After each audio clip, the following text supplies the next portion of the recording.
As you saw in the previous lesson, you need to know what kind of file you are going to provide for the user to be able to download. That's a bit inconvenient on your end if you need to provide the user with a wide variety of files, but it really isn't that hard to devise a general purpose download servlet.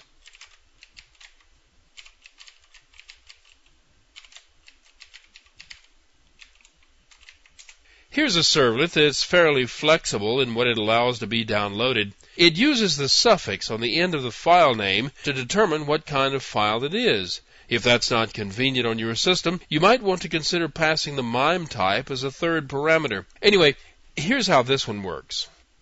This one creates a file object for the file to be sent to the user. This file object is then used in the constructor to construct the input stream object, but its main purpose will come just a little bit later. Now this program tries to figure out the MIME types. It begins by setting the default MIME type to the application octet stream. This is sort of the catch-all type to indicate the file is filled with arbitrary data. Since it is a file that is being transmitted, just about anything can be transmitted this way by being transmitted as a stream of random octets. An octet is just another word for an 8-bit byte, and since the Internet transmits only 7-bit characters, any arbitrary data may require encoding before it is sent. The default MIME type is set, but this servlet goes on to try to determine the actual data type. It creates an uppercase version of the file name and checks the suffix of it to determine whether it fits with one of the known patterns. If the file is named with one of the suffixes known to this program, the correct MIME type is then selected. If you're going to use this technique on your system, you may want to extend this list to include any types that you'll be sending that I haven't included here.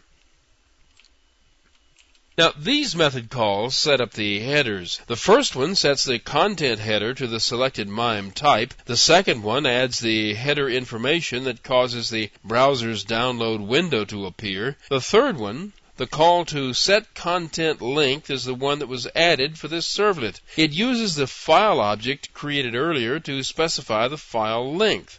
Notice that the value has to be cast to an int.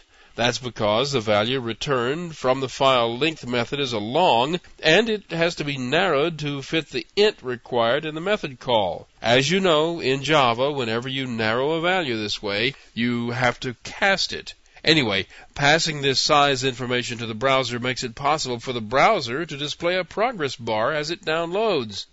And that's about all you can do. This program tells the browser where the file is, how big it is, and what kind of data it holds. From this point on, it's up to the browser.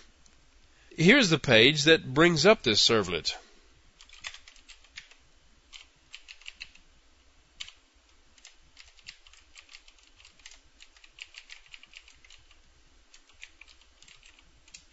This page has a URL that invokes Servlet2 with a PDF file.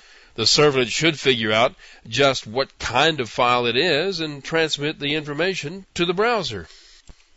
Here is the application. Selecting the second download page will bring up the page linked to the new servlet.